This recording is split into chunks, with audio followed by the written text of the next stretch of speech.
Kia ora. Welcome to Politics from Canterbury. And if you're one of the couple of hundred discerning viewers wondering where we were, we're just a little bit busy. We wrote an article, but today we're joined by history student, as in we were students of history, we're not historians. Liam Foster knows a lot about Iraq, not so much about politics, but that's okay. This man today joining us, Will Hall, does know a lot about politics, politics student and... formerly a student.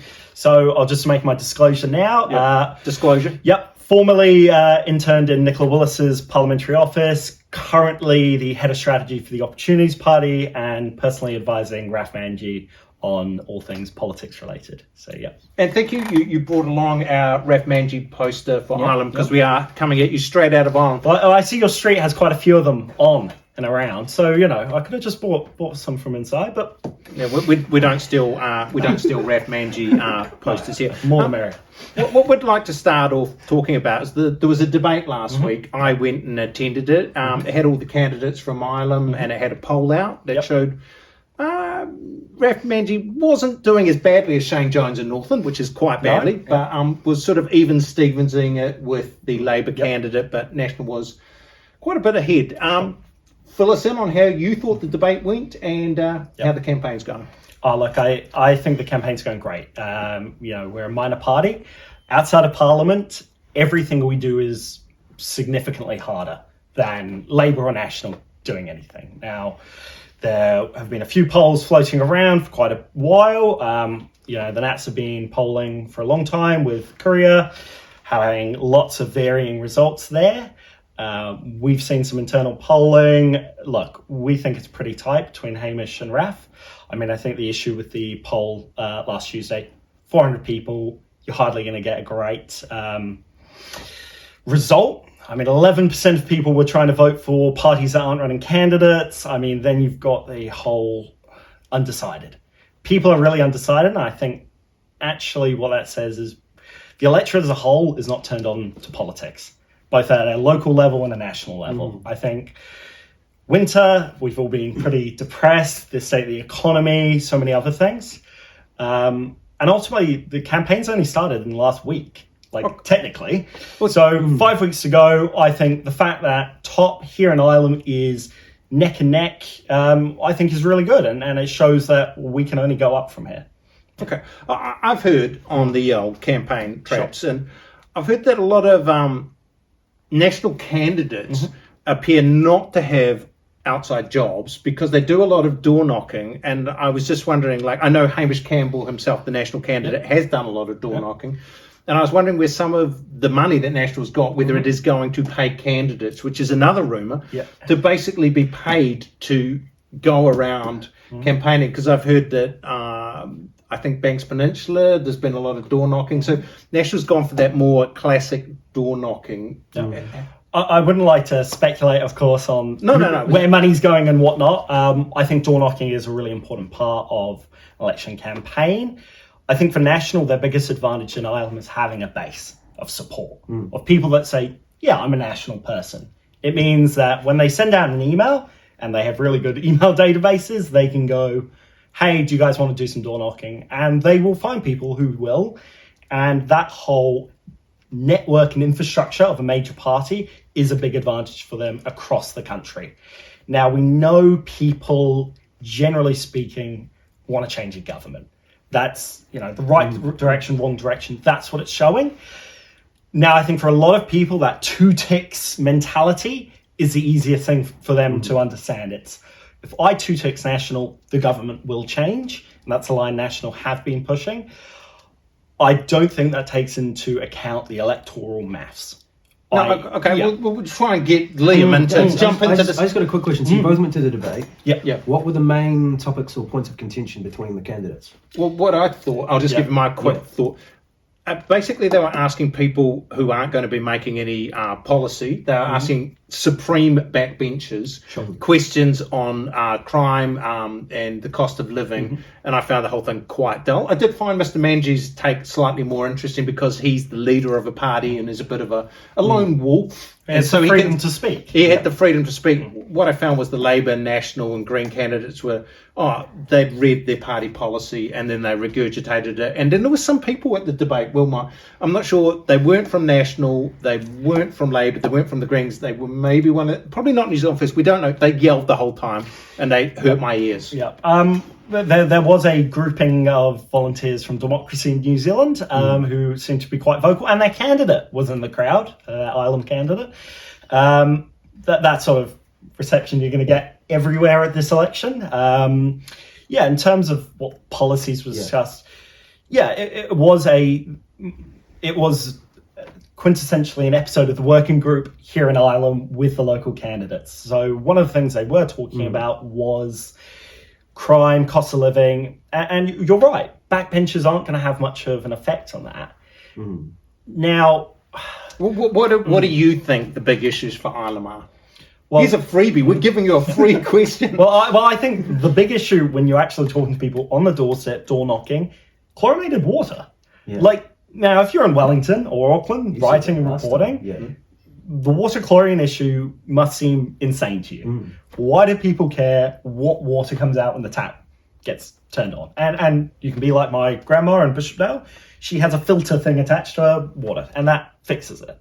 But for a lot of people, it's a bigger issue. It's around Wellington coming down here and explaining what has to happen to Christchurch. Now, post the earthquakes, there was no waterborne infection anywhere in Christchurch, which is impressive. For half the CBD fell down, but all the water was good to go. Now, there were boil notices as a precaution, but the water here in Canterbury is actually pretty decent compared to a lot of the world. Now, I think where the issue has come for locals is partially incorporated in Three Waters, or what are they calling it now? The reform. I stood for local government last election, and Liam was there in the hall. We went along, and I don't necessarily hate all of Three Waters, and I said I was playing a bit of devil's advocate there, and I barely got out of that hall without being lynched, Liam. Because they don't like Three Waters, and they don't like the chlorine in the water in this election. And I think here in Christchurch, the message that was given to water post Havelock North was, look, you need to do A, B, and C to bring your water up to 21st century standards. Now, no one would disagree that more investment into water isn't wanted. Now, the council went and did that, and they went back to the government and said, okay, can we stop chlorinating our water? That's what the public want. Now, the public representatives around here, your Sam McDonald's, your Jamie Goths, etc., this is a big backbone issue for them. So if their voters every 3 years come over and say, we don't like chlorine being in the water, that's the only thing you're gonna hear about. Now, I think this comes back to the issue of the whole debate on Tuesday. Well, that's a real local issue. Now, what's the Labour Party's or National's policy on Christchurch chlorination? Well, they're not going to have an individual policy for a city. I mean, neither of the major parties are going to come down to Christchurch and say, yep, we will give you an exemption over every other city in the country, are they? Yeah, and I guess that's what I thought was a bit lacking in the debate. It was a debate on local issues that had no local issues. And this is constantly the issue we have when you have a mixed member proportionate system jammed together with a first past the post model. You've got these first past the post electorate races that are meant to be about really down to earth local issues like do the traffic lights work good enough, what's the parks like, etc.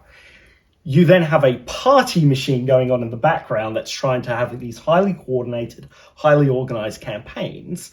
And I think we've got to the point in MMP where the two have come together and functionally we can't move further forward from them. Speaking of that, party launches. Party launches. Okay, so we're going to do a quick fire round. Sure. Party launch. I've got Christopher Luxon's children. I thought that was quite a nice touch. I thought the ad was a little mean in the Herald today, but what I wanted to do is it's a Twitter quick fire. Okay. Yep. Okay, because X, formerly known as that. Twitter. X, yeah. Essentially, the mainstream media have got the big issues covered, but I've got some small issues. Number one.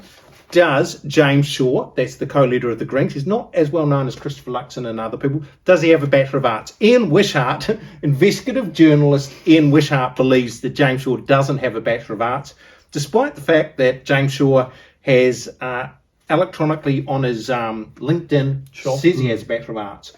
In 2015, James Shaw said he couldn't be bothered finishing his Bachelor of Arts. Does he have a Bachelor of Arts or not? What is the prerequisite to being a politician? It's not required, is it, a Bachelor of Arts? Bachelor of Arts isn't required. It's not. You can't be thrown out of Parliament for not having a Bachelor of Arts. It's just a claim that he's being deceptive. Is that correct? I think so. And this it's to do with the fact that all of this stuff about was it ACT Party candidates, their Twitter's being looked into, and they're sharing perhaps stuff the wrong stuff, and so it's that whole battle behind the scenes. So I have a similar family story with my uncle who moved down here to Christchurch to go to UC, did his engineering degree until the last exam where he went, no, I'm good, and never finished it. Now, when he goes to job interviews, he says that story exactly. Yeah. Now, look, if he's going around saying, yes, I have a Bachelor of Arts, and he doesn't, well, you need to correct the record. Is it the end of the world? Well, I think the Green Party have bigger issues than just whether or not James Shaw has a Bachelor of Arts or not. I'm sure there's enough Bachelor of Arts in the Green Party that they can, all go around. Probably a couple of PhDs. But, Well, hopefully, there must be a PhD somewhere in the top row of. Just trying to think. Of the Greens. Dr. Kennedy Graham, but he left on a rather sour note. So, the other one, Thomas Cranmer, who turns out to be. Basically, it's a Twitter handle for a lawyer that was posting a lot of stuff about how the media... You'll never read this in the media because he's posting about how the media get money from the government. Right. But I find him kind of interesting. He got outed last week as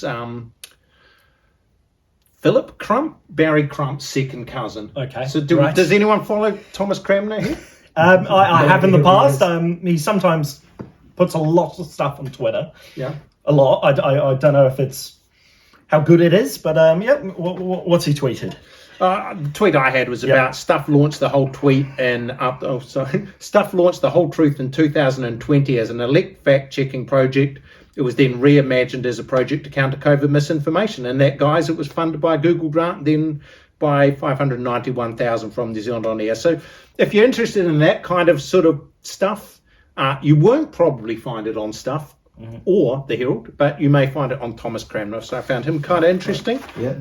And lastly, my old buddy Clint Smith in Wellington, he was highlighting National's campaign launch, and I did like this. He said, the wild tonal shifts, poor lighting and overdone music remind me of a film we did at high school. Not sure what film Clint did, but he goes, I like where he goes, and he means Christopher Luxon. It could be so much better. This is the best country in the world. This isn't as good as it gets. Confusing. What do we think? What do we think of Christopher Luxon's magnum opus 3-minute? I think it's a trend among politicians in National, ACT and New Zealand First. This sort of reminiscing for a past that New Zealand may or may not have had. The 1970s was sunnier. Well, it's warmer nowadays, which some people might like. But I think for all of those parties, it's take New Zealand back, get New Zealand back on track. And I guess what they mean is back under a national government. But, things weren't all right. They weren't all good. There's a reason in 2017 people voted National out of government. And it's because they'd spent 9 years... And areas of the economy, we saw a lot of growth through immigration. In other parts of the economy, the infrastructure completely was overwhelmed, whether that's roading infrastructure, housing infrastructure, education, hospitals, all that sort of thing. Or you had a period of time where, we saw, women out of the workplace, or, minorities something bad. But yeah, but it's a question for National of, do they think it was better under their last government than the current government? And in their mind, they would say yes. Now, having heard John Key speak the other day at the Ilex Cafe in the Botanical Gardens here in Christchurch, he was very thoughtful of his time in office. And he said there were mistakes that were made. One of them being the debt to GDP ratio that Labour, New Zealand First and the Greens went so hard on in 2017, and saying it probably hampered the growth of this country. So, your former leaders going around saying, yes, not everything we did back under my leadership was great, but now a new leader's come along, a man who spent all of his time, not inside the country, has come back and said, yep, let's bring it back to a period of time.